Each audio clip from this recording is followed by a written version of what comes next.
It is said that once, before the desert learned silence, the land breathed, not in metaphor, not in memory softened by longing, but in the slow living rhythm of wind moving through tall grass, where dunes now stand rigid and pale, green blades bent under warm air.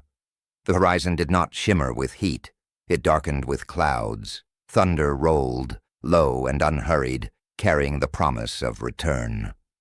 The chapter opens here, in an impossible image that was once ordinary.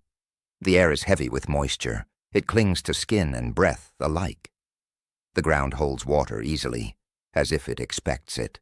Shallow lakes lie scattered across the land, like fragments of sky fallen to earth. Moonlight touches their surfaces and stays unbroken. Herds move slowly between valleys that no longer exist, their hooves pressing paths into soil that remembers them. This was the Green Sahara, a time when rain shaped not only land, but memory.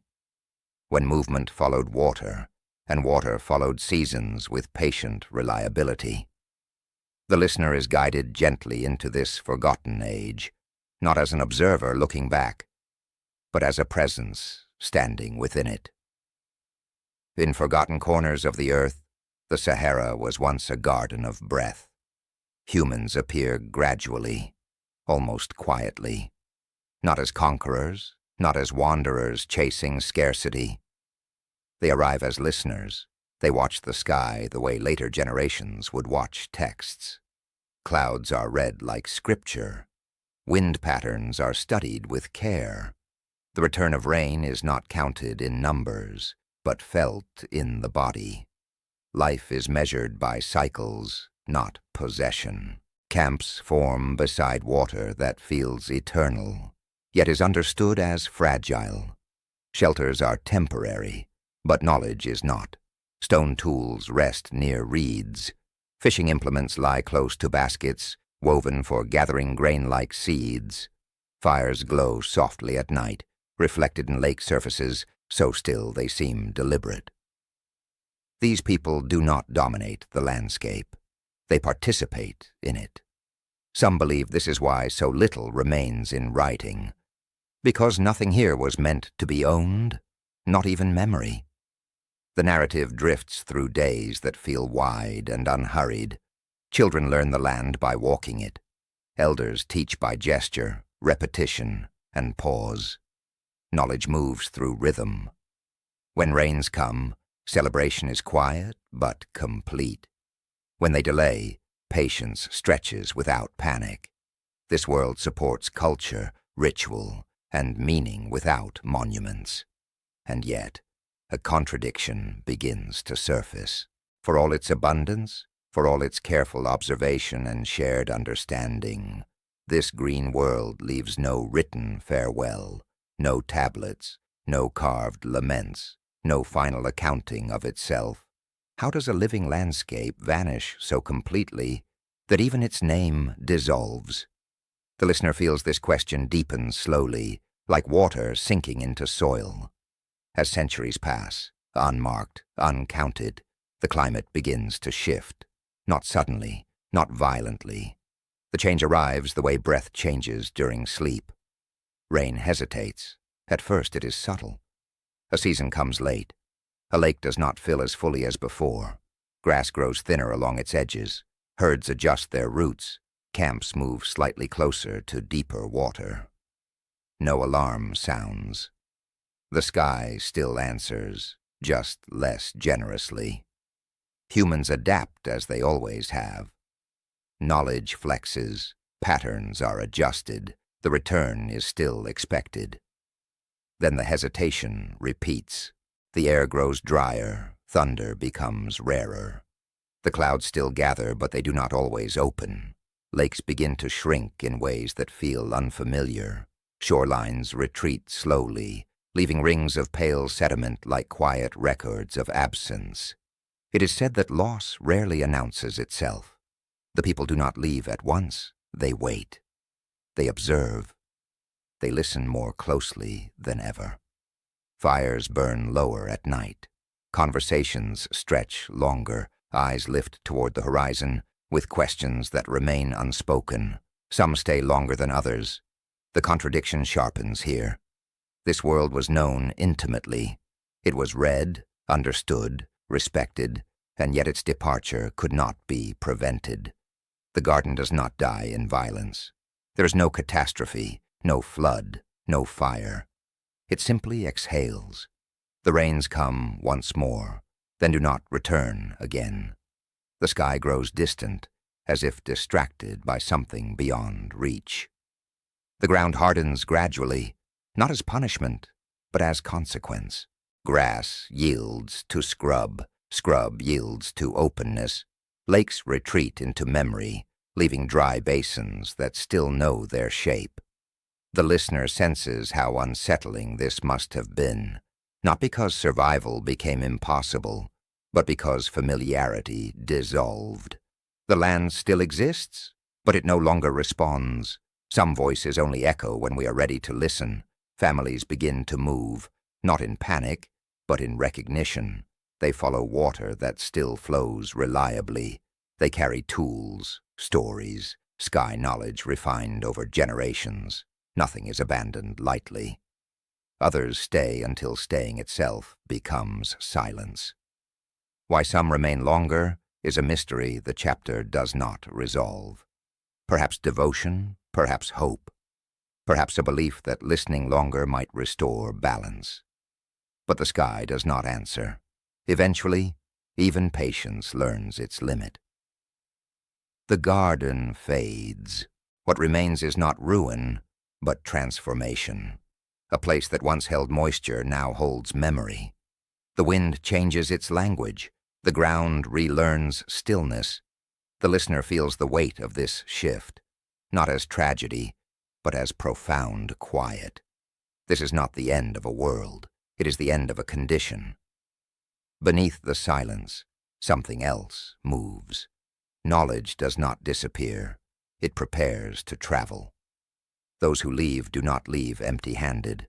They carry with them an understanding of cycles, of orientation, of reading sky and land as one system. They move toward rivers that do not fail, toward valleys where water remains constant. Later, much later, civilization will appear along those rivers. It will seem sudden, monumental, fully formed. But the chapter plants a gentle truth. It did not arrive suddenly. It arrived already knowing. The skills refined in green lands, observation, patience, alignment, did not sink into dust. They walked. They crossed thresholds quietly. They reshaped themselves into new forms. The Sahara forgets its color, but not its influence. The chapter closes with a subtle, almost imperceptible shift. The listener feels the rain hesitate one final time. The sky pulls back. The land exhales fully. Sleep approaches not as escape, but as continuation. Perhaps it was never meant to be found again. Perhaps it was only meant to be lived once. As the final images soften, the listener rests with a question rather than an answer. How many worlds have existed beneath the one we know? How many gardens have breathed, then learned stillness? The Green Sahara does not demand remembrance.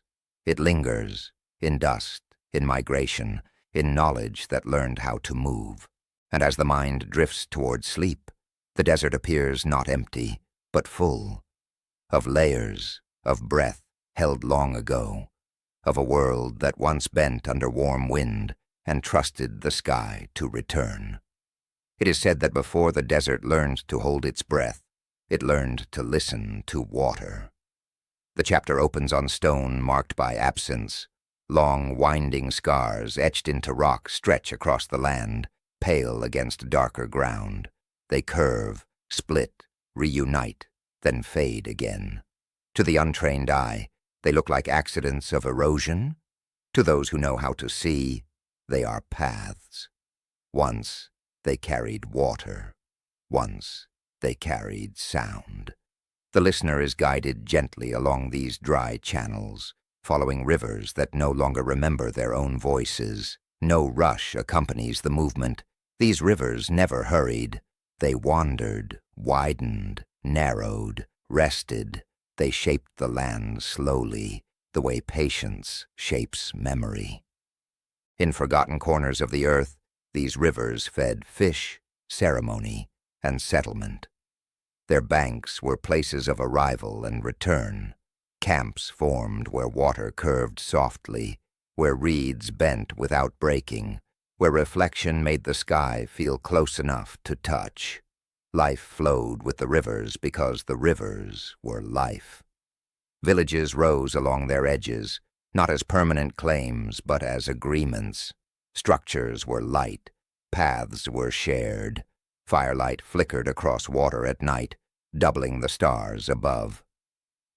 Children learned the rhythm of water not by instruction, but by watching.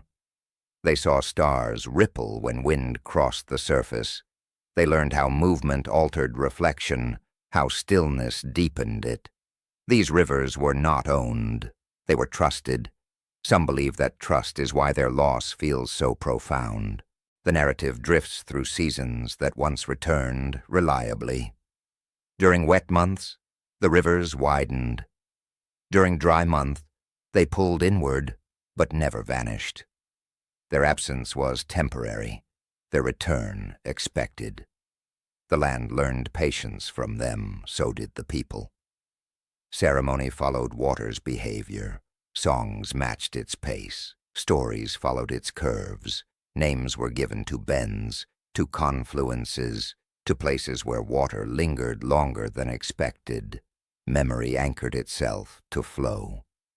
But nothing remains unchanged forever.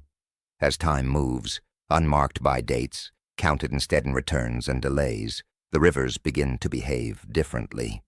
At first, the shift is almost kind. A season runs shorter.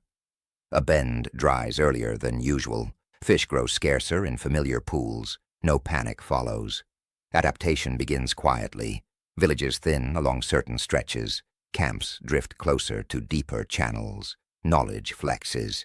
The rivers still answer, just more faintly. Then the answer comes late. Then, not at all. The mystery sharpens here, not through drama, but through silence. Rivers vanish without collapse. There's no final flood to mark their passing, no catastrophe to carve itself into legend. The channels remain intact, waiting for water that no longer arrives. Where did the water go, and why did memory follow it? The listener senses the unsettling nature of this disappearance. It is easier to grieve destruction than absence. Fire leaves ash, flood leaves debris. But when something simply stops coming, the land is left with questions rather than scars. The rivers did not die loudly, they slipped. Wind replaces water in the channels. Dust settles where ripples once formed. The stone remembers pressure, but not motion. Children who once watched stars shimmer now watch the same stars hang still above dry ground. The people remain longer than expected. Some believe this is because the rivers taught them patience too well. They wait through one failed season, then another. Fires burn lower, songs stretch thinner, stories grow longer, repeating themselves as if repetition might summon return. Elders recall times when the rivers pulled back and returned stronger. Memory argues for hope. Experience advises restraint. Eventually, restraint gives way to recognition. Villages drift apart as currents weaken. Paths that once followed water now lead elsewhere. Families gather what they can carry, not possessions, but understanding. Knowledge refined through generations of listening prepares to move. The rivers are not cursed, they are finished. The chapter lingers here, not to dramatize departure, but to honor it. Leaving is not framed as failure. It is framed as response. To stay without water would be to betray everything the rivers taught. Some stay longer than others. The mystery deepens in their choice. Why remain beside channels that no longer speak? Perhaps because silence itself feels like a message worth hearing fully. Perhaps because leaving feels like forgetting. But forgetting is not what happens. The rivers may vanish, but they leave their shape behind. Dry channels guide movement long after water is gone.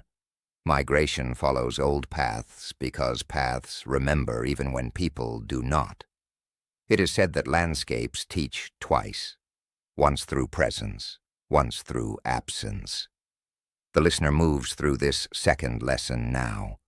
As people walk away, the rivers do not protest. They do not collapse into dust instantly. They remain etched into stone, waiting without expectation. Wind moves through them at night, producing a sound so faint it barely qualifies as sound at all. A whisper. Names once spoken beside these rivers grow quieter, not erased, but unused. Memory becomes weightless without witnesses. Stories loosen their hold when there is no water left to anchor them. Yet something remains. Beneath the silence, the rivers continue to influence everything that comes after. The knowledge of flow migrates. The understanding of cycles relocates. The skill of reading land by listening rather than claiming moves with the people. Later, much later, new settlements will rise near rivers that do not fail. Those rivers will feel familiar immediately, as if already known. Alignment will feel intuitive. Timekeeping will seem natural. Civilization will appear prepared. But preparation began here. Along rivers that slipped into dust, the chapter resists turning these vanished rivers into tragedy.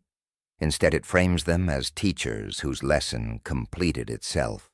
They showed how abundance works. They showed how patience sustains life. They showed when to stay, and when staying becomes refusal. Perhaps it was never meant to be found again. Perhaps it was only meant to shape those who listened. The ending approaches softly. Night settles over the empty channels. Wind passes through them gently, tracing curves water once carved. The sound it makes is not grief, not warning, but memory thinning into breath. The listener feels the land resting. The rivers do not return. They do not need to. Their work is finished. And as sleep approaches, the final image lingers. Dry stone under starlight, carrying paths that once flowed, whispering names no one speaks anymore, yet holding them all the same. The moon arrives without footsteps, as it always has. It rises over a horizon of quiet sand and distant rock, spilling pale silver across a place that looks empty to the waking eye. Yet here, beneath the night, emptiness is only a veil. In forgotten corners of the earth, where memory fades into wind, circles of stone still sit with patient posture, as if they have been waiting for a visitor who moves at the speed of seasons. It is said that these stones were raised where monsoon clouds once gathered, not to conquer the sky, not to threaten it, not to bargain, only to wait, only to remember. The circle is simple, upright pillars, low slabs, gaps that let breath pass through. Yet simplicity can be the most sacred shape of all. Because the simplest shapes are the ones that outlast our explanations. Some believe the first builders listened before they built. They watched the way light touched the ground at dawn, and how shadows lengthened at evening.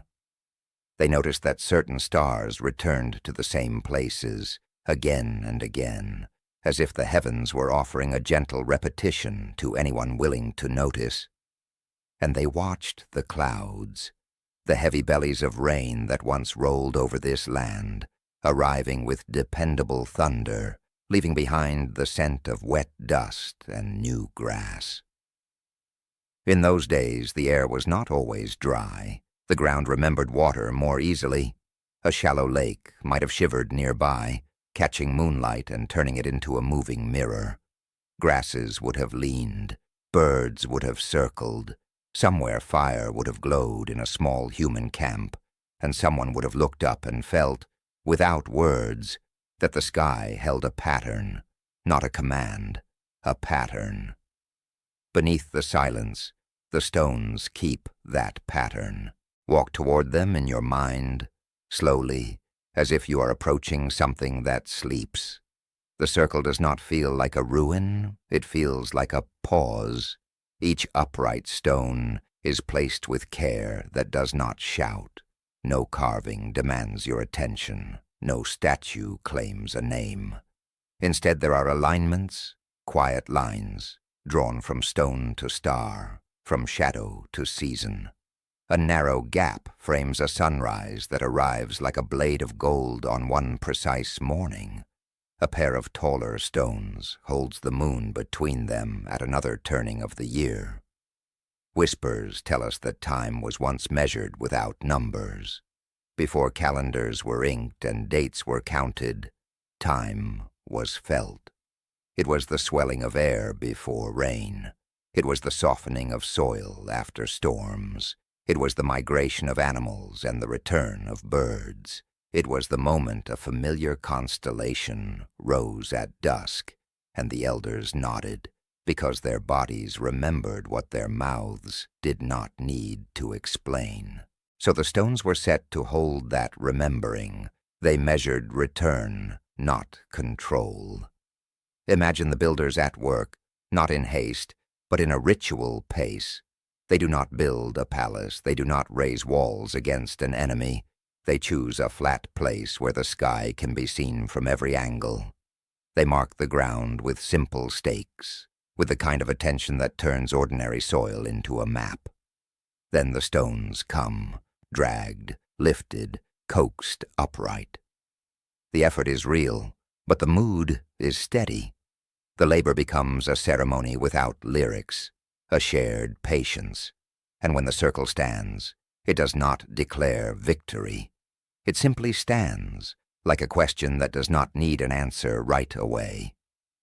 This is the tenderness of it, a monument made for waiting, a calendar built not for kings, but for clouds. If you sit inside the circle, the night sky feels closer, as if the stones are teaching your gaze how to be still. Wind passes through the gaps and carries the cold scent of rock. Beyond the circle, the desert breathes. Above, the stars hold their positions, and you begin to notice the slow drift you never notice when you are busy. The world is moving, but it is moving in a way that does not hurry. Yet the contradiction rests like a soft hand on the shoulder. Why build calendars in a place destined to forget rain? Why take such precise care to mark the return of water, if water would one day withdraw? Why speak to the sky in stone, if the sky would answer with silence? Perhaps the builders did not fear change the way we fear it. Perhaps they understood that return is not a promise, but a relationship. A relationship can be generous and still change. The monsoon may have been faithful for many lifetimes, and then, slowly, it may have become less certain. The builders could not command it back, but they could honor what it had been. They could keep its rhythm in memory, like a lullaby sung after the singer has gone quiet. In the deepening mystery, it begins to feel as though these circles were made not only to predict rain, but to keep a conversation alive with the heavens, even when the heavens grew distant. Because a stone circle is not only a calendar, it is a gathering place. It is a way to say, we are here, we are watching, we are learning, not as masters, as listeners. Imagine a night long ago, when the circle was new and the ground still held moisture.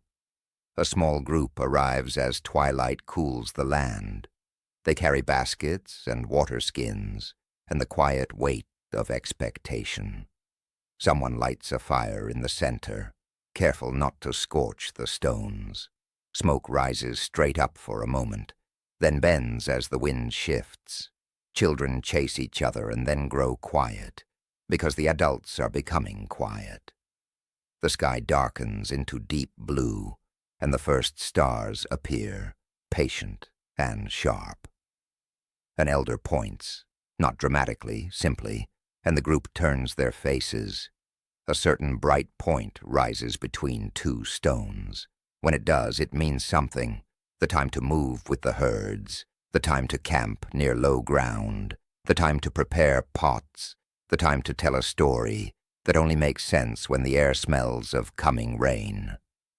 The meaning is practical and sacred at the same time, because in early worlds, survival and ceremony often shared the same language. It is said that knowledge was once stored in the body this way, through repetition, through watching, through returning to the same stones at the same times, until the pattern became part of muscle and bone. No ink required, no flame required. The circle itself was the page, and the sky was the script. And then gradually, the rains hesitate. Thunder that once rolled across the horizon comes less often. Grasses thin. A lake shrinks into a shallow bowl of cracked earth. People watch the same sky, and the sky still moves with patient certainty. But the water does not always follow. The circle becomes a place of waiting that grows heavier. Some believe that in such times the stones take on a new purpose. They become a memory vault, a way to preserve the idea of abundance when abundance is no longer visible, a way to remind a child, born into dryness, that the world was once generous, that clouds once arrived with regular breath, that the desert was once capable of green, so the stones wait for rain, even when rain begins to forget. If you stand there now, you can feel that waiting in the posture of the place. The stones do not look impatient. They look devoted. Their edges are worn, but their alignment holds. Moonlight touches their faces and slides down into the sand, tracing lines that morning will erase. It relies on rhythm, and rhythm is a kind of faith that does not need certainty. And now, at the end of this chapter, the image returns. Stars reflected in imagined water. In the mind's eye, the center of the circle becomes a shallow pool again. The moon paints a trembling path across it. Constellations ripple. A bird calls from reeds that no longer grow here. The sound is faint, like a voice heard through sleep. Perhaps it was never meant to be found as an answer. Perhaps it was meant to be felt as a reminder. The stones remain listening, unchanged. The desert keeps breathing, grain by grain. Somewhere beyond the horizon, clouds gather. Not as a promise, but as a possibility.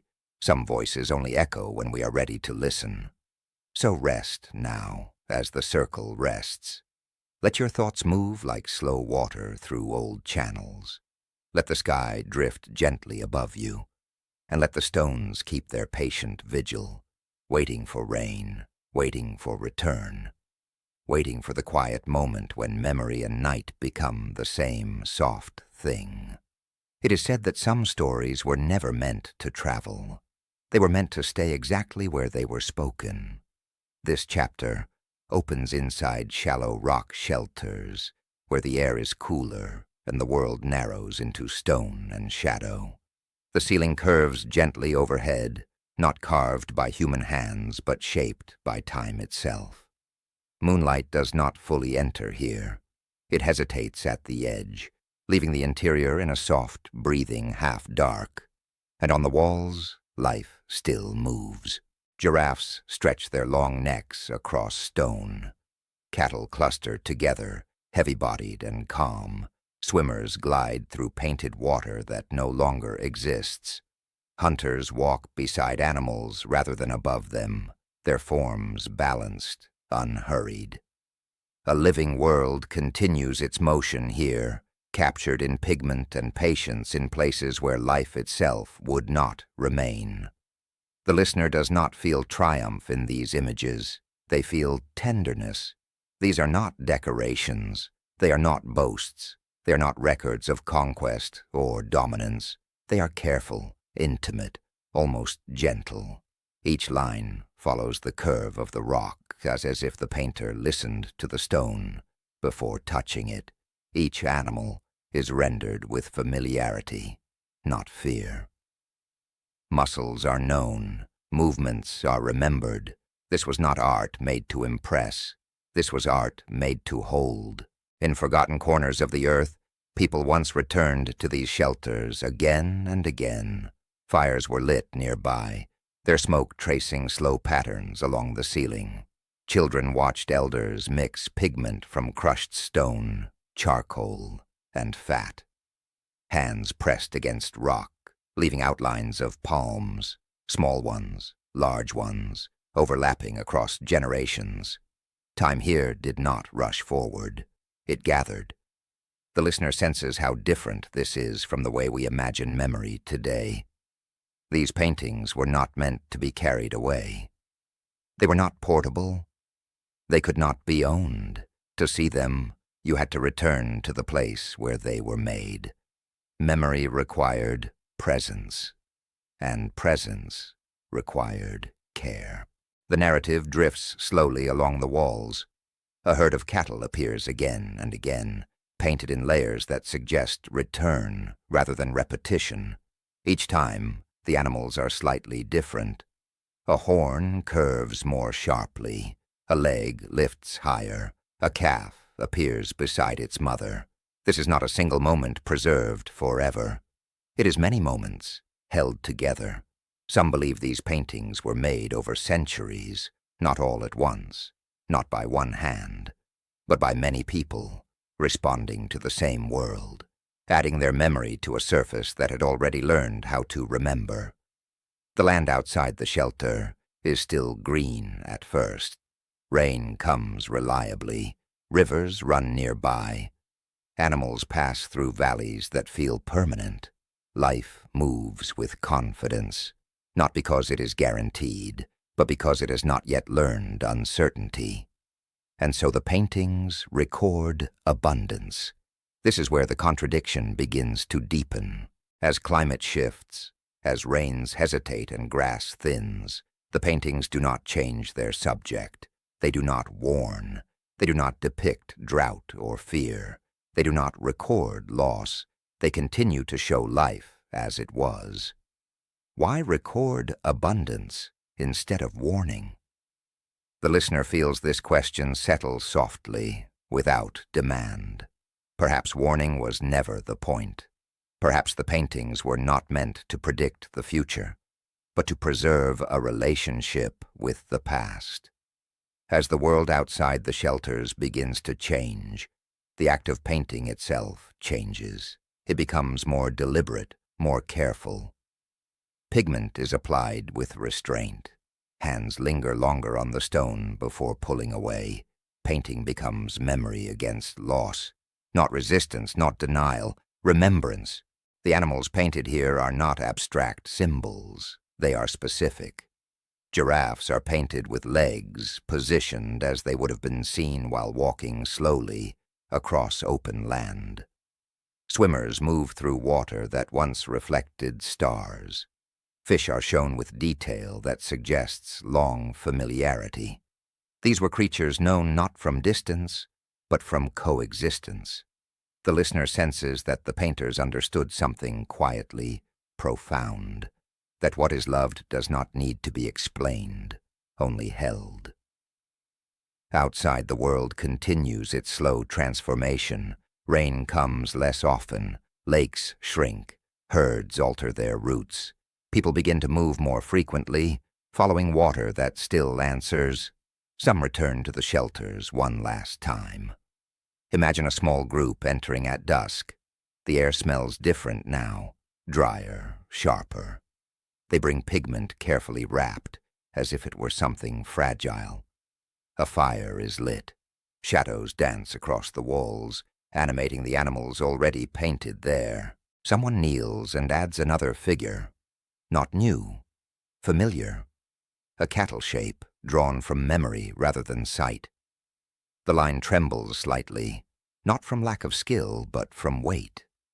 This may be the last time. There's no ceremony, no speech, no announcement, just color pressed gently into stone.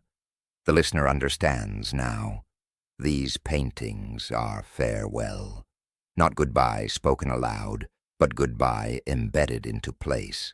The painters do not know exactly when they will leave or if they will return. They only know that something is ending, and endings require witness. So they make the walls witness.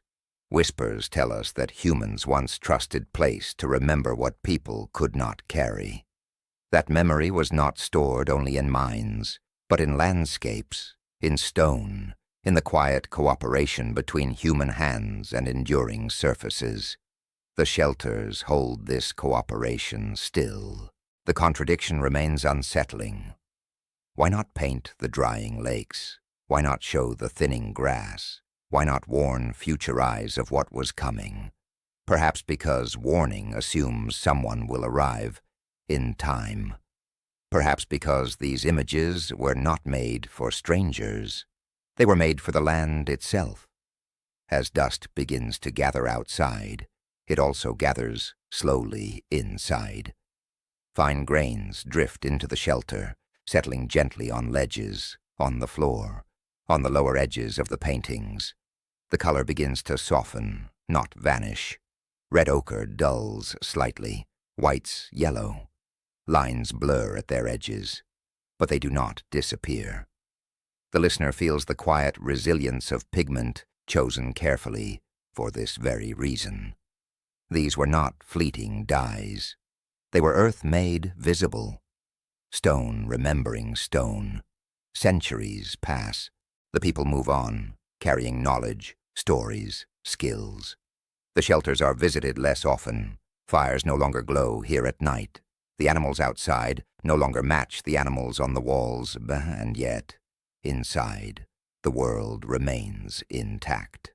Giraffes still walk, cattle still cluster, swimmers still glide, hunters still move without haste. This is not nostalgia, it is continuity without witnesses. The chapter lingers here, allowing the listener to feel the difference between loss and erasure. The land outside transforms dramatically. The green world recedes, desert learns to breathe differently. But the paintings do not argue with this change. They coexist with it. Beneath the silence, the shelters become time capsules without lids. They do not preserve everything. They preserve what mattered. And what mattered was not catastrophe. It was life. Some believe this is why the paintings feel so peaceful, even now. They were not created in panic. They were created in recognition that the world as known was finite and therefore worthy of care. As the chapter moves toward its close, the listener imagines a final image, dust drifting slowly through the shelter, illuminated briefly by moonlight. It settles on stone, on pigment, on memory. The color fades under dust, yet refuses to disappear entirely. Even now, after thousands of years, the shapes remain readable. Animals still move. Water still flows on stone. A world that left continues to be present. Perhaps it was never meant to be found quickly. Perhaps it was meant to wait. The paintings do not call out. They do not ask to be understood. They simply remain, holding a version of the earth that once breathed differently. The listener is left with a gentle realization as sleep approaches that sometimes the most powerful records are not warnings, not lessons, not instructions, but acts of love placed carefully where they can rest. The desert outside may appear empty, but inside the stone, life still moves. It is said that every great river is preceded by footsteps. This chapter begins not with water, but with movement. Footsteps moving south, slow, measured, unannounced. Families rise before dawn. and look once more at lakes that have grown smaller than memory. Shorelines have retreated. Reeds stand where water once rested. The air still holds the echo of what used to be, but no longer answers in the same way. No one calls this a departure. It feels more like listening finally becoming clear. In forgotten corners of the earth, people gather what cannot be replaced.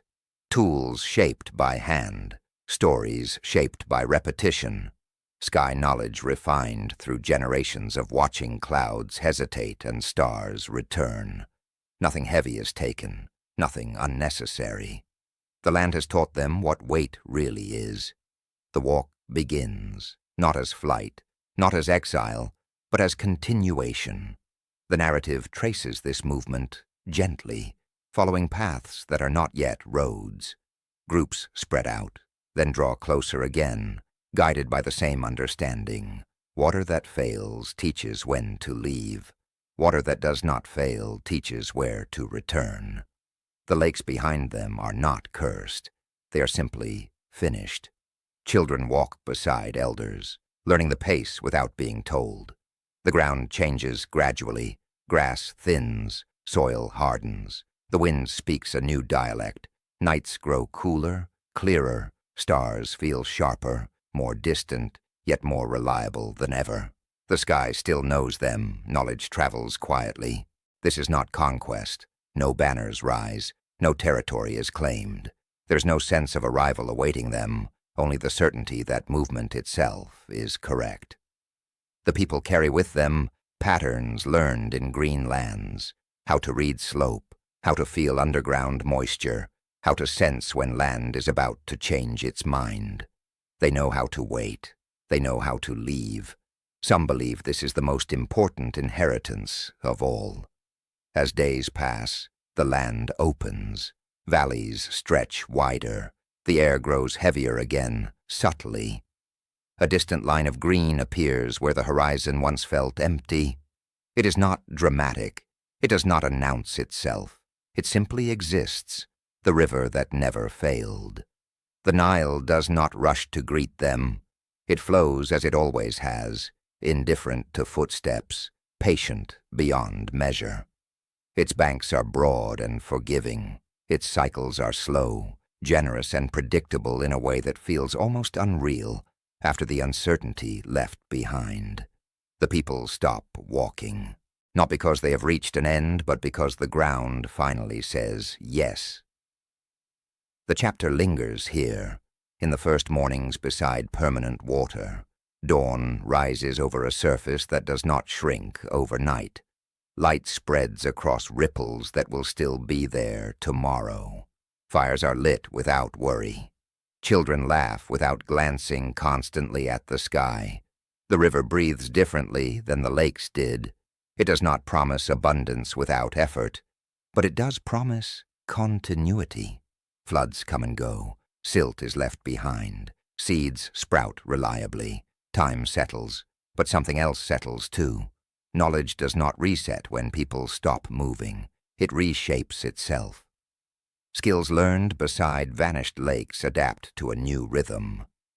The ability to read clouds becomes the ability to read flood levels.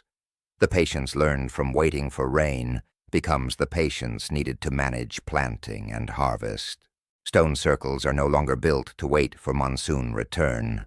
They are replaced by alignments that measure flood seasons. Paintings give way to symbols pressed into clay. Memory begins to anchor itself differently. The contradiction settles in softly. When civilization later appears along this river, it seems sudden. Cities rise, writing emerges. Architecture takes shape. It looks as though something new has begun without preparation. But the chapter gently reveals the truth beneath the illusion. It arrived already knowing. The Nile Valley did not invent awareness from nothing. It inherited it. The people who settled here carried with them an understanding of cycles older than names. They knew how to observe before acting. They knew how to align with forces rather than fight them. What appears as innovation is often migration finishing its sentence. The narrative does not lecture, it drifts. It allows the listener to feel how continuity hides inside change, how the walk itself was part of the design, how green worlds do not vanish completely, but redistribute their wisdom. Some stayed behind longer than others. The chapter does not judge them. Those who lingered near shrinking lakes were not wrong. They were faithful. But faith sometimes completes itself by letting go. Those who walked did not abandon the past. They carried it forward until it could root again. The Nile receives them without ceremony. Villages form, paths stabilize, time thickens into habit, generations pass. Stories are told of lands that once held water differently. Children listen without fully believing, the way children always do. But something in their bodies recognizes the truth.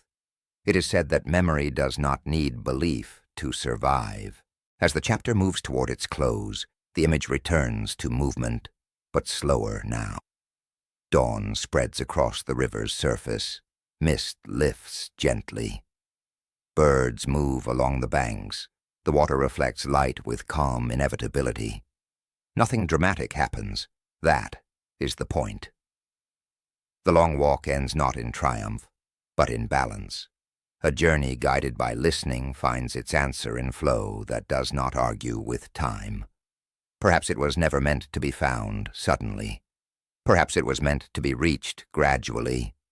The listener rests in this final image, footsteps stilled beside water that will still be there tomorrow. Civilization, not as conquest, but as inheritance made visible.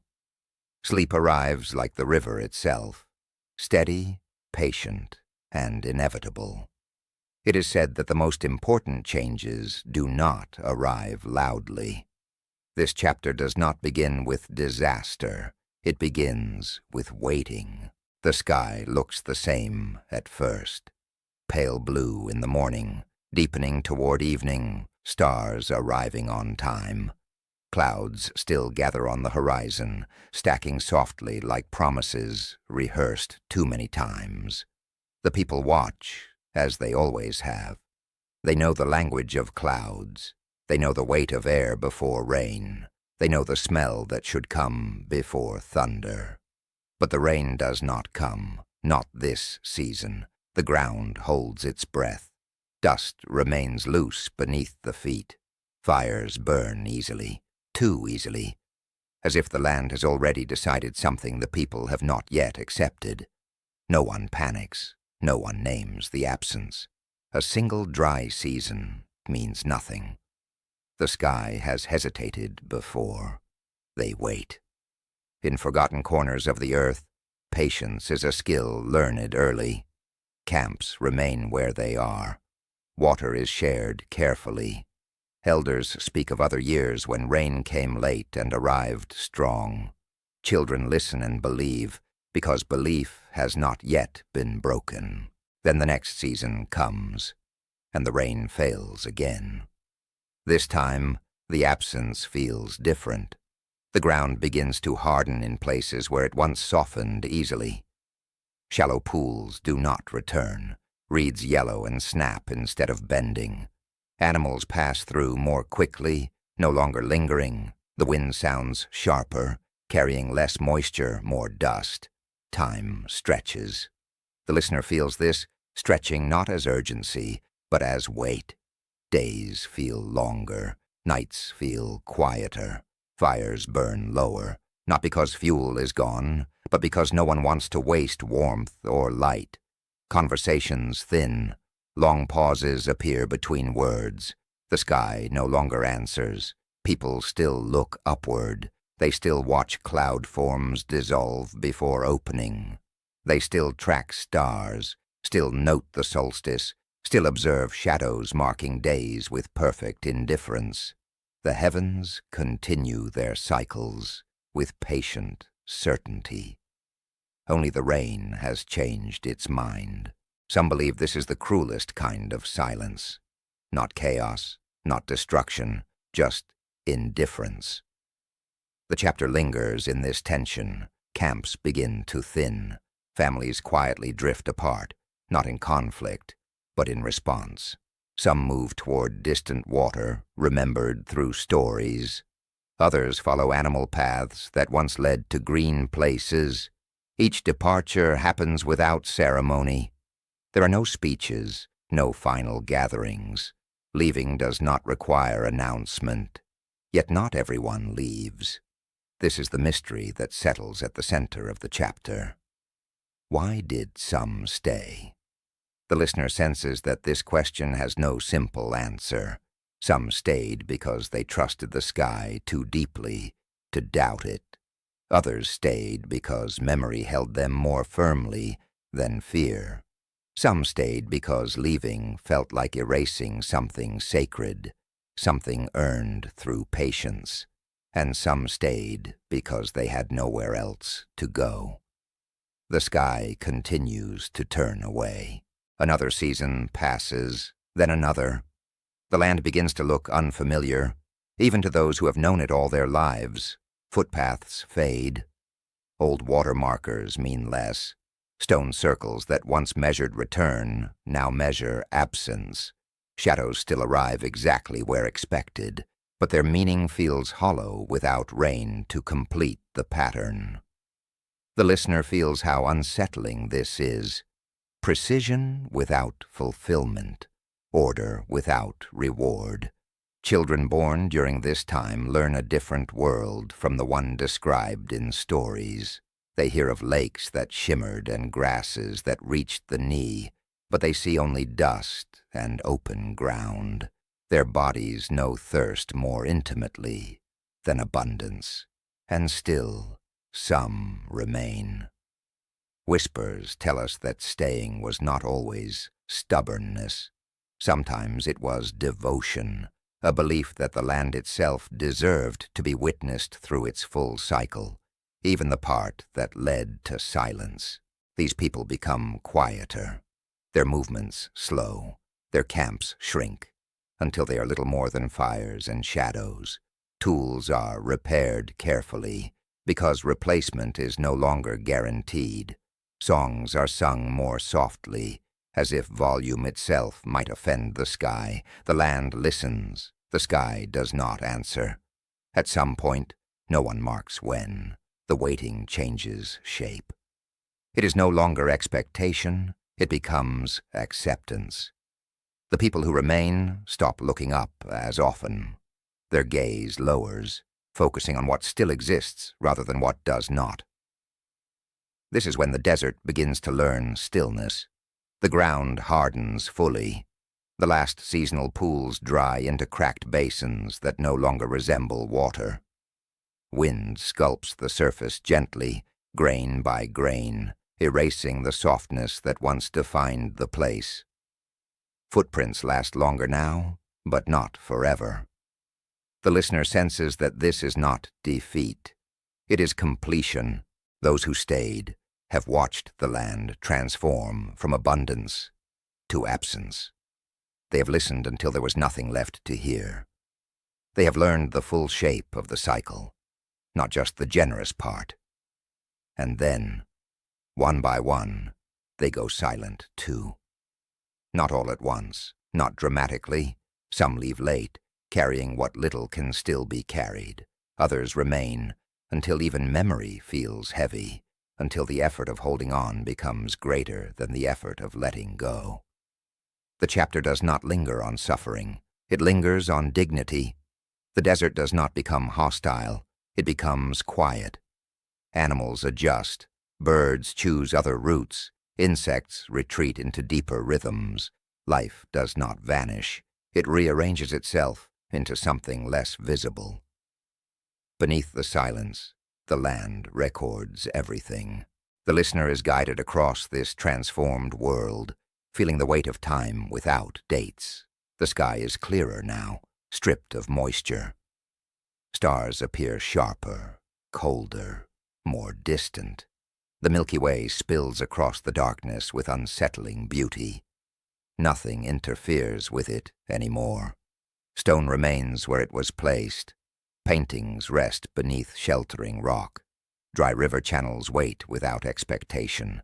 Paths exist, even when no one walks them. This is not emptiness. It is stillness earned through patience. Perhaps the mystery was never why people left. That part is easy to understand. Water failed. Life moved. The real mystery is why some stayed until silence became complete. Perhaps they stayed so the land would not change alone. Perhaps they stayed so the ending would be witnessed. Perhaps they stayed because someone must remain long enough to know when a chapter has truly closed. As the chapter moves toward its end, the listener feels the final shift. There is no sound marking it, no signal, just a deep, settled quiet that feels irreversible. The sky is turned away fully now, not in anger, not in punishment, but in completion. Its work here is finished. The desert learns stillness. Wind moves softly across the surface. Sand begins its long, patient labor of covering what once was. Alignment fades from use, but not from existence. Memory loosens its grip, but does not vanish. Perhaps it was never meant to be found again. Perhaps it was meant to become background. The listener rests in this stillness as sleep approaches. Thoughts slow. Breath deepens. The mind releases the need for answers. Above, the sky continues its eternal patterns, unconcerned, precise. Below, the land rests in its new form. And somewhere between them, silence settles, not as loss, but as the final shape of understanding. It is said that time does not disappear when no one is watching it. It simply continues, unacknowledged. This chapter opens in a place designed for arrival. Stone shadows stretch across the ground at a precise angle, long and deliberate, marking a moment that once mattered. The sun moves exactly as expected. The sky performs its ancient routine without error. Light touches the same edges it has touched for thousands of years. But no one arrives to watch. The calendar still works. That is what makes the silence so complete. In forgotten corners of the earth, stones were arranged not to predict time, but to meet it. Upright pillars, carefully spaced, cast shadows that lengthen and withdraw with seasonal certainty. Gaps frame sunrise on specific mornings. Slabs catch the last light of certain evenings. The language of this place is precise, but it is not written. It is practiced. Once people gathered here at the turning points. They came without clocks, without numbers, without urgency. Children were brought to stand in the same places their grandparents once stood. Elders waited quietly, watching shadow creep toward a familiar line in the dirt. When it arrived, no one cheered. They nodded, because the moment was not an event. It was a confirmation. The listener is guided slowly through this structure, feeling its patience. Nothing here demands attention. There are no carvings announcing importance, no names etched into stone. The significance lies entirely in timing, in alignment, in return. This calendar did not exist to control the future. It existed to notice it. Whispers tell us that this is how time was once held, lightly, collectively, without ownership. The calendar belonged to everyone and no one. Its meaning was renewed each year simply by being present. And then gradually, presence thinned. The chapter does not rush this change. It unfolds the way abandonment often does, quietly, without a final moment. 1 year, fewer people arrive. Another year, only elders remain. Children are born farther away, nearer to permanent water, nearer to places where survival requires different kinds of attention. Still the stones are visited, shadows are watched.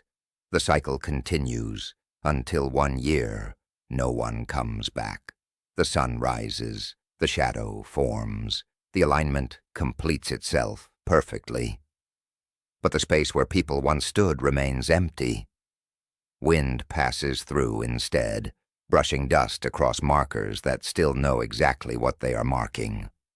This is the contradiction at the heart of the chapter, precision without purpose. The calendar continues to function flawlessly, even as its reason dissolves. The listener senses how unsettling this is, not because something is broken, but because nothing is. Timekeeping does not fail when witnesses leave. Knowledge does not collapse. It becomes weightless. Stone shadows still mark solstice, but meaning no longer arrives with them. The narrative lingers in this suspended state. Years pass, uncounted. Seasons turn without ceremony. The calendar measures faithfully, indifferent to whether anyone is listening. It does not grow impatient. It does not decay faster out of neglect. It simply waits. Some believe that this waiting is not emptiness, but fulfillment, that the calendar was never meant to be read forever, that its purpose was to carry time through a specific relationship, and that relationship has now completed itself. Beneath the silence, the stones rest. The listener begins to feel how knowledge changes when it loses witnesses. Without people returning, the calendar's precision no longer gathers memory. There is no reinforcement, no repetition in human bodies, no stories told afterward to anchor the experience. Time becomes abstract again. The sky still moves with perfect rhythm. Stars return to the same positions. The moon rises and falls on schedule.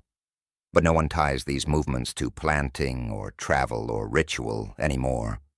The connection loosens. Knowledge becomes lighter, not erased, unheld. This is not decay. It is release. The chapter explores this idea gently, that some knowledge is not meant to be permanent in human hands, that some systems are built to be used for a while, then left intact, like tools placed carefully on the ground when their work is done.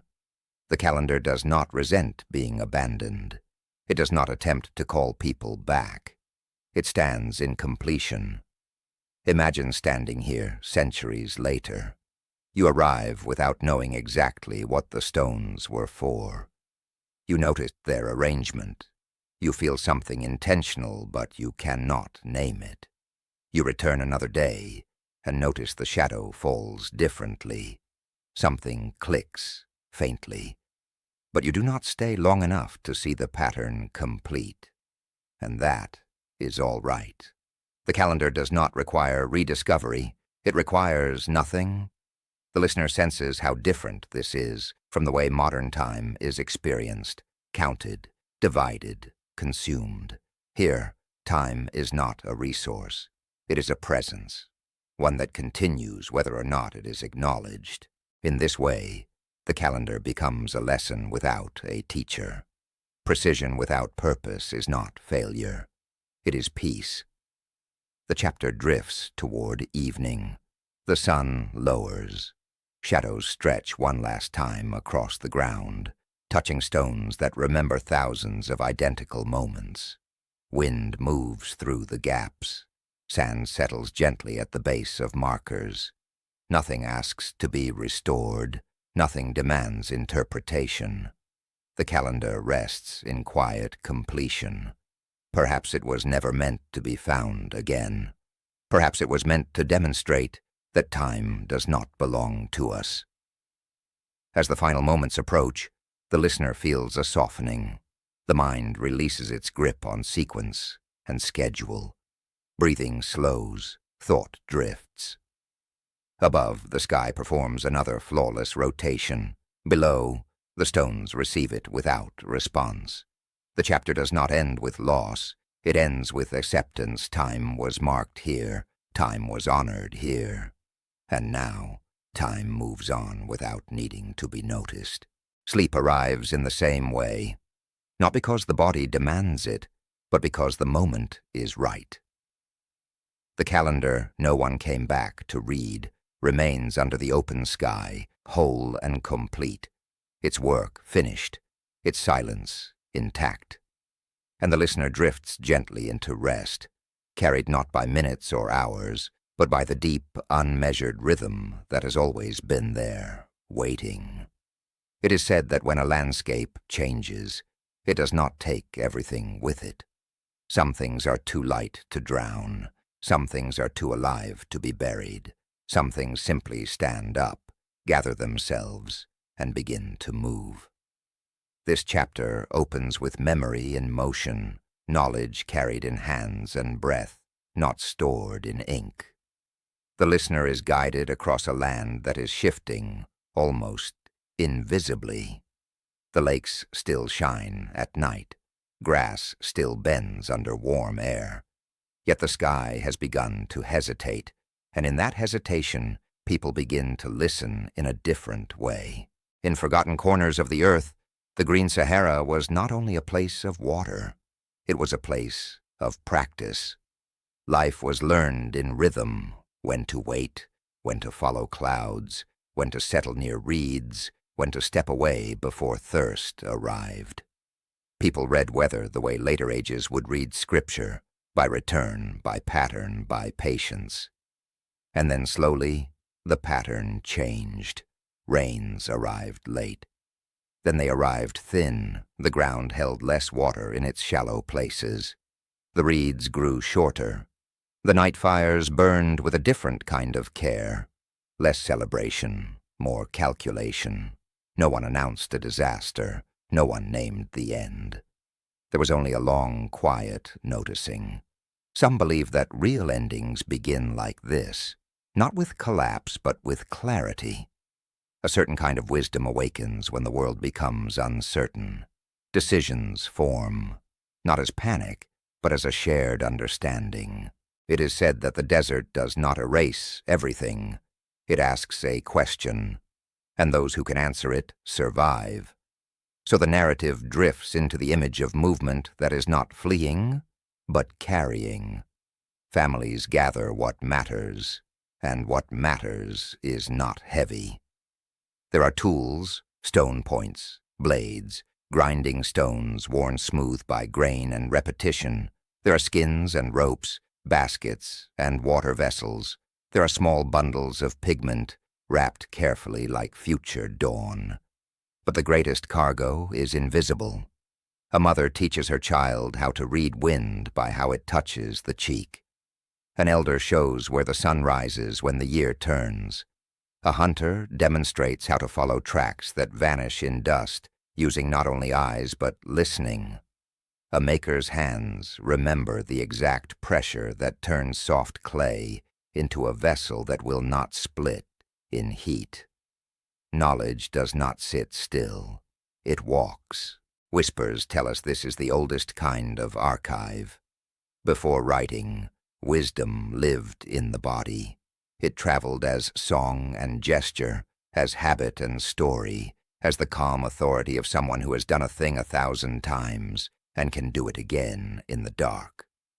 The listener moves with them, southward and eastward, toward valleys that still hold water, toward river veins that keep their promise. Footsteps compress the earth. Children sleep against shoulders. The sky is star-marked, a ceiling that offers orientation even as the land below becomes unfamiliar. At night, beside a thinning lake, a group sits in a loose circle. No one speaks loudly. The fire glows low. Someone hums a simple rhythm, repeating, soft, almost weightless. It is not entertainment. It is instruction. It tells bodies how to move together. It tells minds how to remember without strain. A child repeats the rhythm and smiles, not realizing they are learning. In another place, stone circles stand where monsoon clouds once gathered. The people do not dismantle them. They stand among the stones and watch the sky as if waiting for a friend who is late. They trace shadows anyway. They teach the young. This is where light falls when the year turns. This is how you keep the season, even when the season grows shy. Precision survives without paper. As the land hardens, knowledge adjusts its shape. Some skills cannot be carried unchanged, but the ability to observe can. The ability to cooperate can. The ability to turn survival into ritual can, so that remembering does not feel like burden. A tale about a thirsty gazelle becomes a lesson about where water hides beneath certain stones. A lullaby about stars becomes a map for winter travel. A chant that names animals becomes a way to remember migrations and months without naming them months. The narrative lingers on a quiet truth. Deserts are not blank. They are busy. They move grain by grain, rewriting the surface, hiding old camps beneath gentle layers. Hearths are covered, footprints vanish, rivers become scars, alignments become lonely. But meaning is harder to cover, because meaning is not only in the ground, it is in what people carry. It is said that somewhere along these journeys, a new stillness appears. The river, the Nile, or other steady waters like it, returning, dependable. For people shaped by seasonal rain, a permanent river feels like a different kind of sacred. It invites longer staying. It invites repetition in one place. It invites structures that do not need to be lifted and carried away. And here the chapter's mystery becomes gentle. Civilization, when it later appears, can look sudden. Temples rising, fields organized, calendars carved. But the listener is invited to sense the slow prelude hidden behind that suddenness. The knowledge walked here. It did not sink beneath the sand. It arrived in bodies and habits, in methods refined under a green sky long before dunes learned to drift. Near the river's edge, someone kneels and lets water run through fingers, feeling its cool certainty. Another watches. Stars tremble in the reflection, stars that once reflected in Saharan lakes. The sky is the same, the water is different.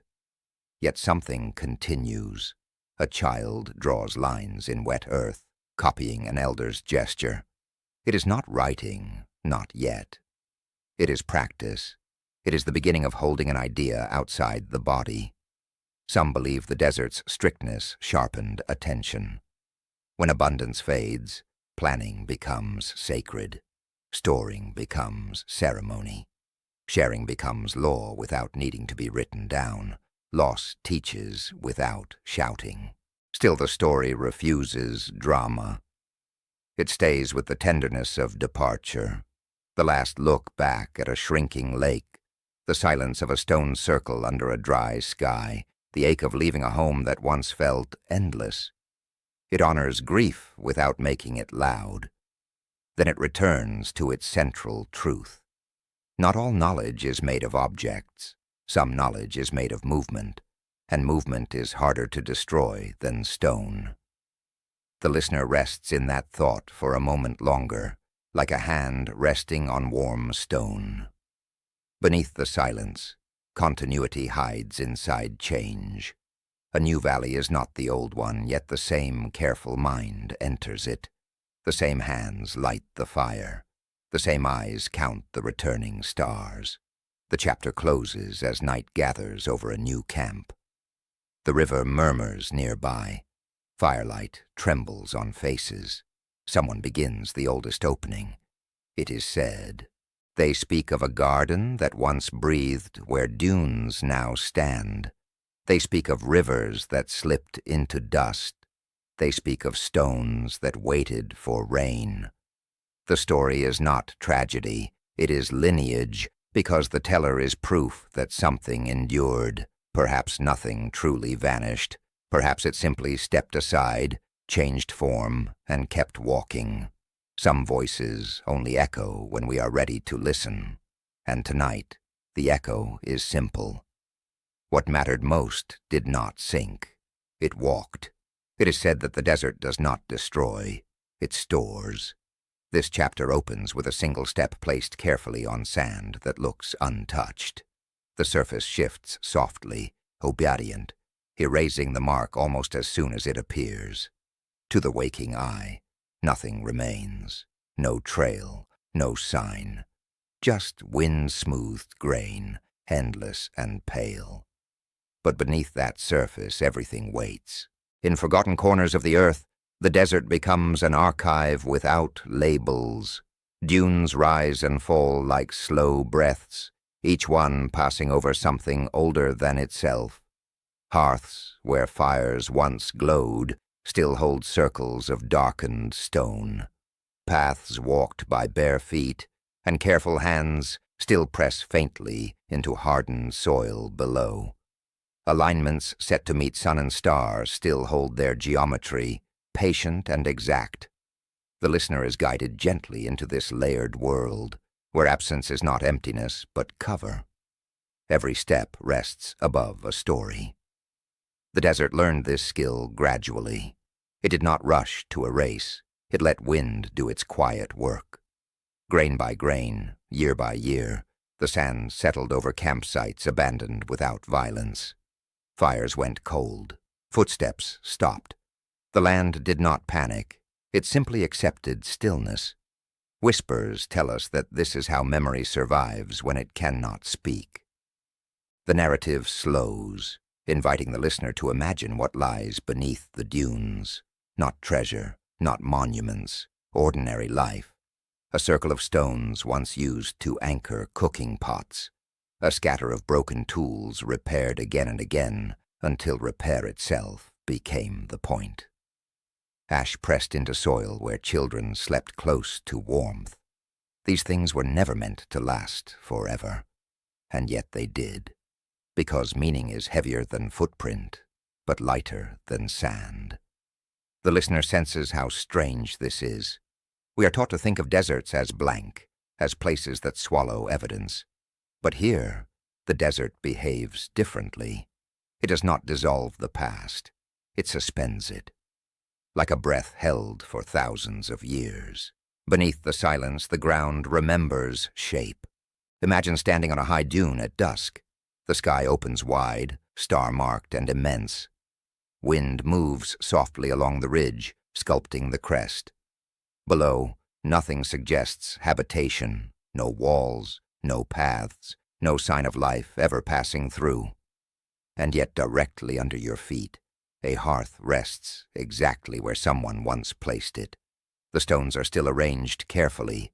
The ash is still there, compacted, protected from rain that no longer falls. A child once reached toward that fire. Someone once told a story here. Someone once listened. The desert did not forget. It covered. Some believe this covering is a form of respect. Exposure invites decay. Exposure invites interference. By hiding what was left behind, the sand preserved it in the only way possible. The chapter explores this idea slowly, letting it settle. That loss and protection can look the same from a distance. That burial is not always erasure. Sometimes it is restraint. Paths are another layer. Long before roads were cut or mapped, people walked routes shaped by water, by shade, by instinct, refined through repetition. Those roots still exist below the dunes. Hardened soil holds their memory like a bruise that never fully fades. If the sand were lifted away, lines would appear, subtle, winding, purposeful. The listener imagines following one of these paths, not with feet, but with attention. It curves toward what was once a seasonal lake. It avoids ground that flooded unpredictably. It passes between stone markers set low, barely noticeable, aligned with sunrise at a certain time of year. These were not highways. They were agreements between body and land. The desert does not break these agreements. It keeps them safe by hiding them.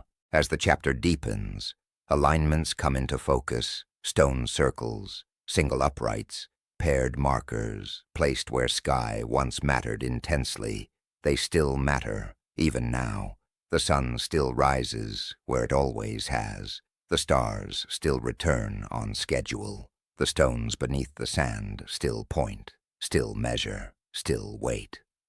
Precision survives neglect. The listener begins to feel the weight of what cannot be uncovered. Archaeology can scrape and dig, but it cannot reach everything, nor should it. Some things were never meant to be brought back into light. Respect enters the narrative here quietly. To uncover everything is to disturb relationships that have already completed themselves. To leave some things buried is to acknowledge that the past does not owe us explanation. The sand enforces this humility. Every time wind reshapes a dune, it redraws the boundary between known and unknown. What is visible today may be hidden tomorrow. What is hidden today may never return. And that is not failure. It is balance. The listener senses how different this is from the urge to preserve everything. In this landscape, preservation happens through surrender. The people who left did not try to mark every place. They trusted the land to hold what mattered, perhaps because they knew they would not return. The chapter lingers over a final image of movement, sand sliding slowly down a slope at night, almost inaudible. Each grain carries no meaning alone. Together they form a veil strong enough to protect centuries. Beneath that veil, meaning does not decay. It waits without impatience. This waiting is not for discovery. It is for time to finish its work.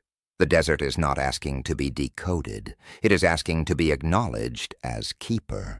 As the narrative moves toward its end, the listener is invited to release the desire to see everything, to accept that some histories remain intact precisely because they are hidden, that footsteps covered by sand are not lost footsteps. They are complete footsteps. The chapter does not promise revelation. It offers restraint. The final moments rest in quiet respect. The listener imagines walking again across open dunes, aware now that every step passes above layered lives. The sand shifts, the surface smooths, nothing appears, but everything is there. Perhaps it was never meant to be found. Perhaps it was meant to be held. As sleep approaches, the desert feels less empty. It feels full of breath slowed into stillness, of paths resting from use, of fires cooled into memory. The sand that covered footprints did not cover meaning. It protected it. And the listener drifts into rest with that understanding, soft, expansive, and whole. It is said that nothing essential ever truly disappears. It only changes its posture. This chapter opens far from the sea, in a place where salt should not exist and waves have no name. The land is dry, pale, seemingly finished with water, and yet above it, something moves. High in the air, soft shapes gather. They do not rush. They do not announce themselves. They drift, slowly thickening, as if remembering how to be heavy again. The ocean has climbed the sky. The listener is invited to release the idea of loss and enter a quieter understanding. Water did not vanish when rivers slipped into dust and lakes withdrew into memory. It did not die. It transformed. It learned a new language and began to speak from above. In forgotten corners of the earth, the cycle never broke. It only stretched. The chapter drifts upward, following evaporation that once rose invisibly from green lands. Heat lifted water grain by grain, breath by breath, until it left the surface behind. What looked like disappearance was actually movement too subtle to witness. Moisture climbed, spread, cooled, and gathered into clouds that carried the weight of oceans without ever touching the ground. This was not an ending. It was migration. The listener senses the gentleness of this reframing. We are used to imagining catastrophe, floods, droughts, collapse. But here the story unfolds differently. Water leaves the land not as punishment, not as theft, but as continuation of a journey older than memory. The ocean does not abandon the earth. It circulates. Once this circulation was intimate and generous. Rain returned reliably. Clouds traveled predictable paths. The sky and the ground spoke often. But as climate shifted, the conversation grew quieter. Water learned to travel farther before returning. Some regions waited longer, some waited too long. Yet the water never stopped moving. It gathered in distant places. It fell into other valleys. It fed other rivers. It entered new bodies. It continued its endless work of connection. Beneath the silence, the cycle held. The narrative invites the listener to imagine the Sahara not as a place abandoned by water, but as a place water passed through, changed by its passing. The moisture that once fed lakes and grasslands did not vanish into nothingness. It rose, traveled, condensed, and fell elsewhere, sometimes returning, sometimes not. The ocean climbed the sky and learned patience. Some believe that this understanding was known to early humans in a way that did not require explanation. They watched clouds form and dissolve. They knew that water had more than one home. They trusted that absence on the ground did not mean absence in the world. This trust shaped how they responded to change. When rains failed, panic did not arrive immediately. People waited. They watched the sky. They read wind patterns.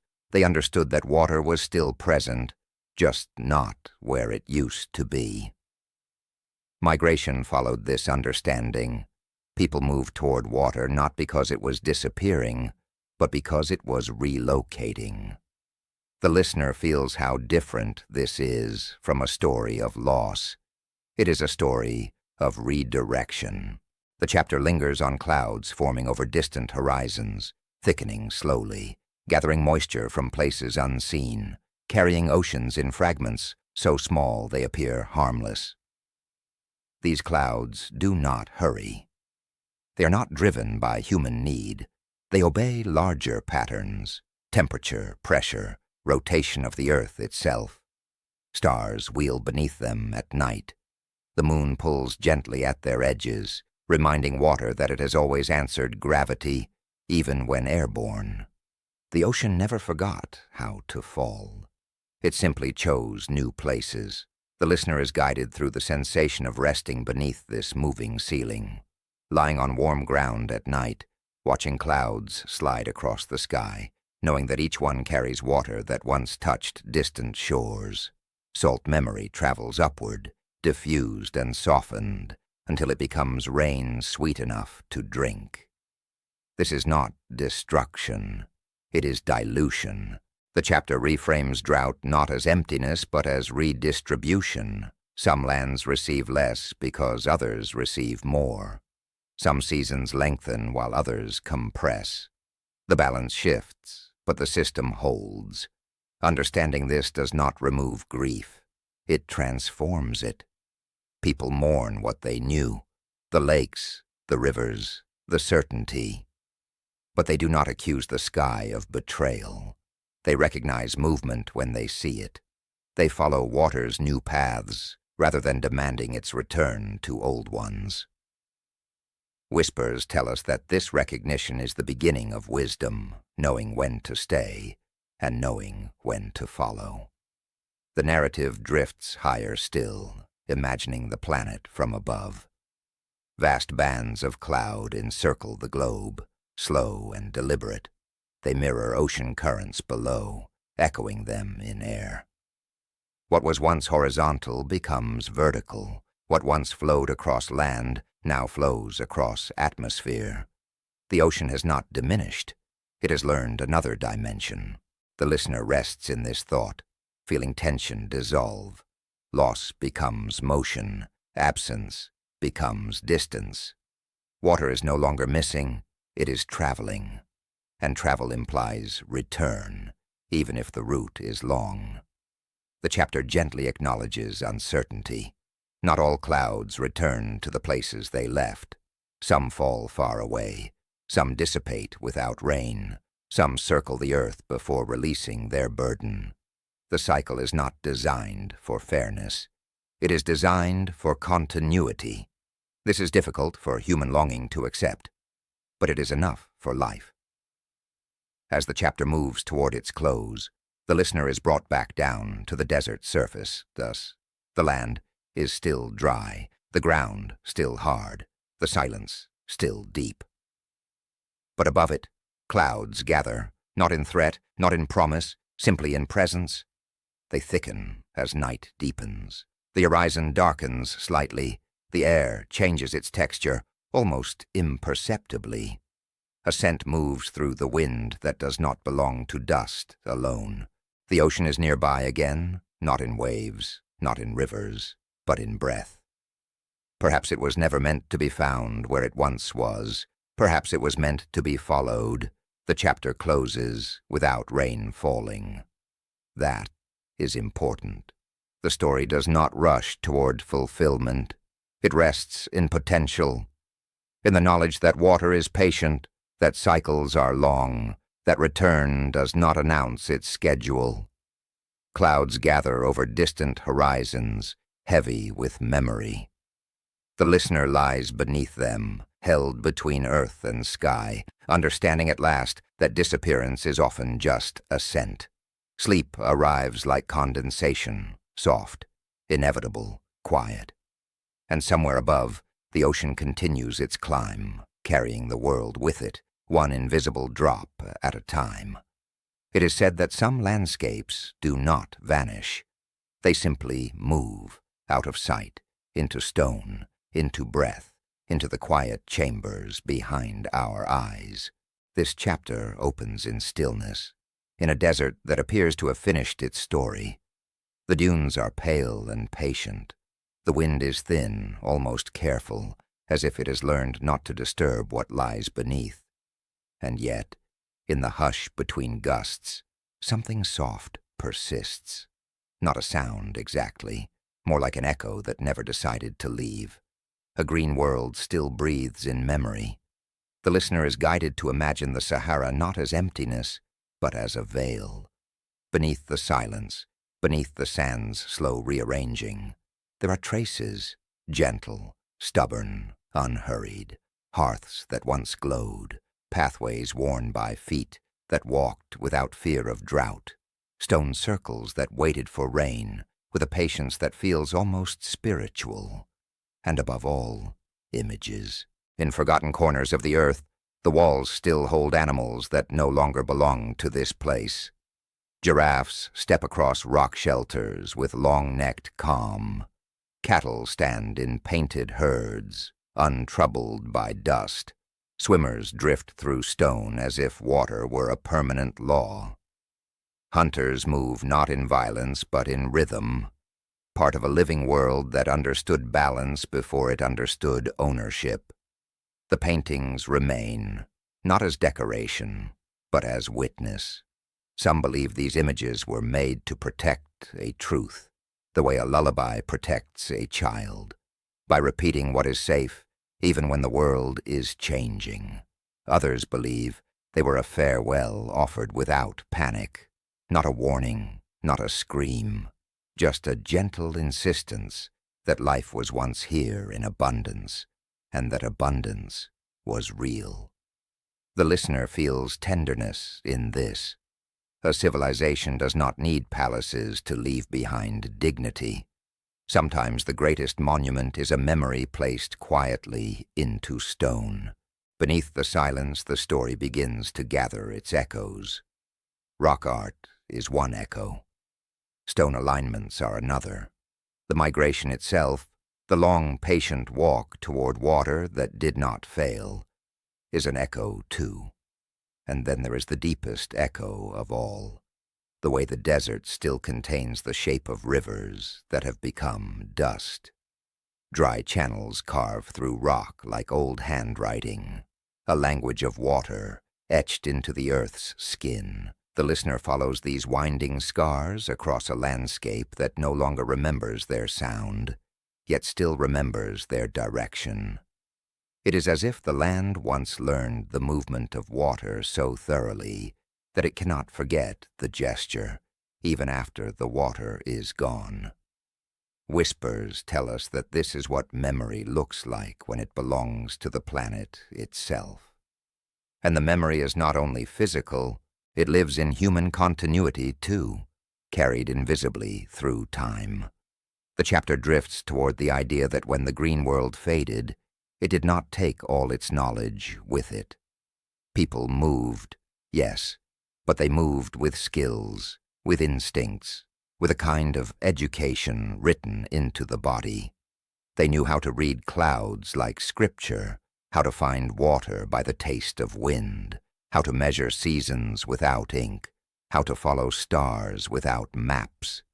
This knowledge did not sink with the lakes. It walked.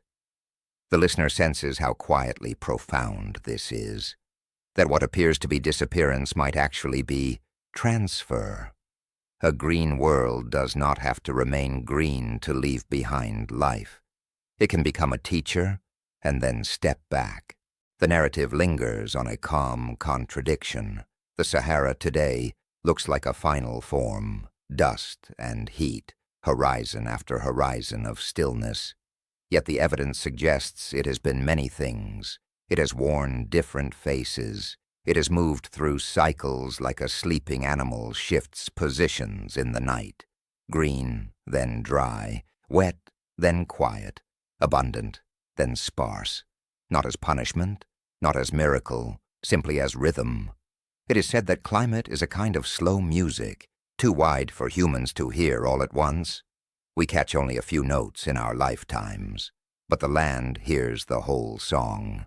The listener is invited to soften into this music, to feel time as a wide river, one that does not belong to any single generation, to imagine that the Green Sahara is not a myth, but a chapter in a book the earth is still writing, even if we have lost the page numbers.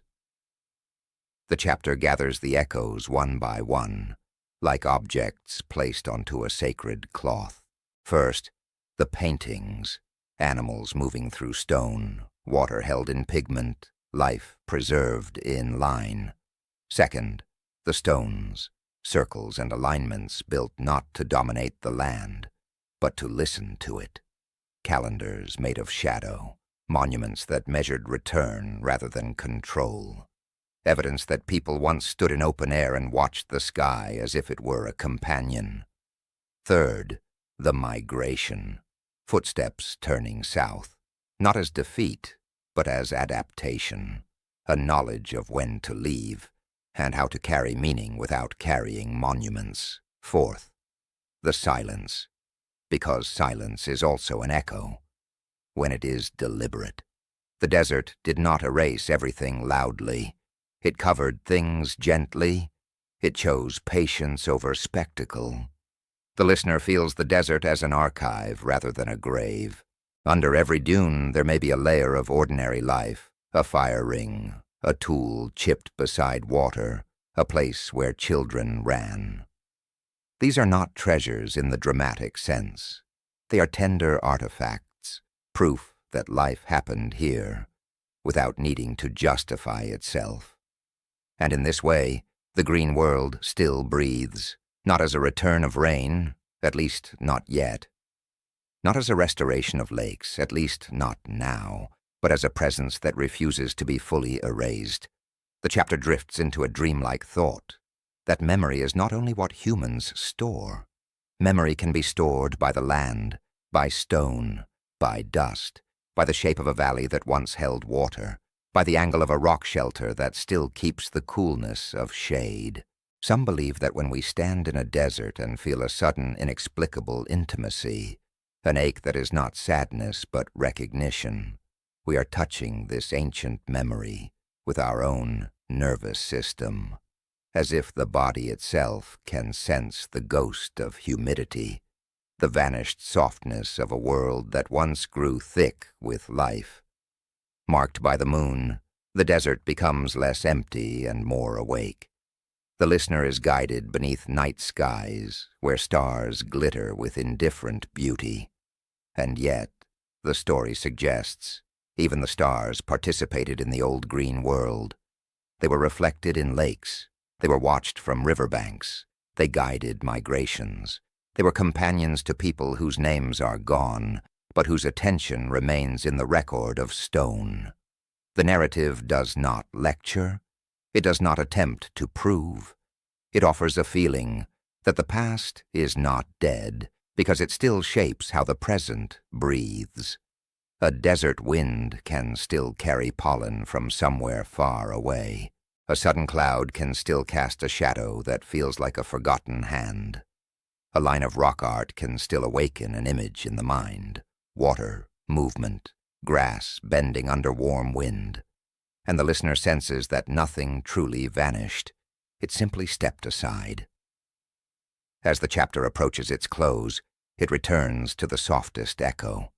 The idea that the green world never truly died because it transformed into influence, into migration routes, into the Nile's later rise as a cradle of settled life, into cultural memory carried through ritual, story, and the unspoken understanding of cycles. The listener rests in the thought that civilization does not begin out of nowhere. It gathers. It arrives already carrying older knowledge, older rhythm. Perhaps some of what later blooms in river valleys and stone temples is the continuation of skills first refined in a greener Sahara. Not a sudden miracle, a long inheritance. The chapter's ending is calm and expansive, like a horizon that does not demand interpretation. The desert remains in moonlight, quiet as an ancient prayer. The dunes breathe slowly, as if they are not only shifting sand, but lungs, expanding and releasing the memory of what they once held. Perhaps it was never meant to be fully uncovered. Perhaps it was meant to be felt. The listener is left with sacred uncertainty, that beneath every empty-looking place, something may be resting, waiting for the right season, the right mind, the right gentle attention. And in that waiting, the green world continues. Not as a landscape you can walk through today, but as a breath that still moves through the story of the earth. Sleep arrives softly, like shade crossing a stone wall, and somewhere inside the silence the green world exhales once more, quiet, patient, and unwilling to be forgotten. It is said that the truest silence is never hollow. This final chapter opens in stillness so complete it almost feels deliberate. The desert rests beneath a pale sky, its surface smooth, unbroken, patient. No movement announces itself. No sound claims importance. To the waking eye, there is nothing here. Only distance, only heat, held lightly in sand. Only the quiet suggestion that everything meaningful has already passed. But this is not emptiness. This is fullness that has learned how to hide. In forgotten corners of the earth, the desert becomes a place of held breath. What looks abandoned is only resting. What appears erased is layered carefully beneath grain and time. The land does not display its memory the way ruins do. It does not rise in walls or arches. It does not beg to be recognized. It waits. The listener is invited to stand still long enough to feel it, to sense how the air carries a different weight here, how silence is not absence but restraint. The desert does not rush to speak. It has learned that speaking too often invites forgetting. Beneath the silence, breath remains. The sand is not inert. It moves constantly, though slowly, shaping and reshaping the surface while protecting what lies below. Each dune is a gesture, not a void.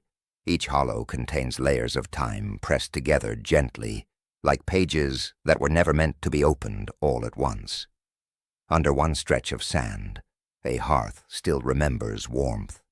Darkened stones lie in a circle, undisturbed, preserved by burial rather than exposure. Under another, a path curves faintly through compacted earth, shaped by footsteps that once trusted this land. Elsewhere, stones still hold their alignment, even if no eye returns to trace their meaning. The listener senses how many lives passed through this place without leaving monuments, without carving their names, without announcing their importance. They did not need to. They were here.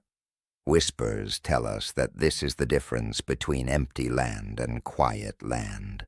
Empty land has nothing to say. Quiet land has learned when not to speak.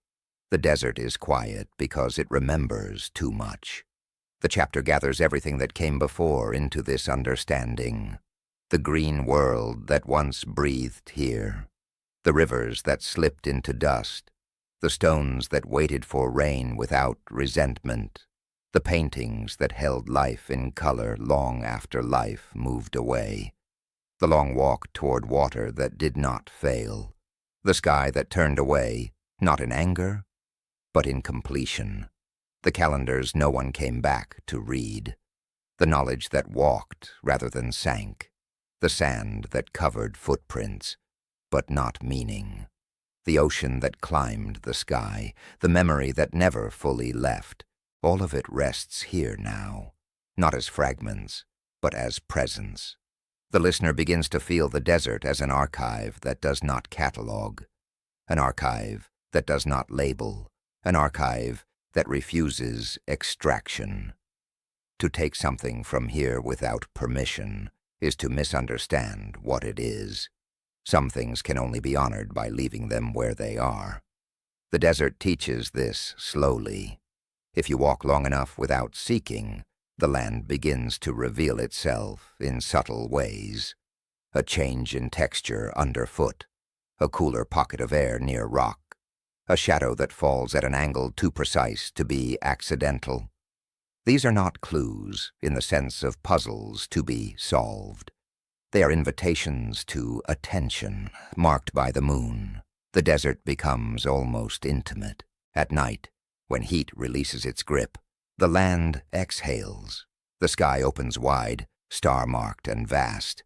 The Milky Way spills across the darkness, bright enough to feel like a presence. Somewhere beneath that light, layers of human breath overlap.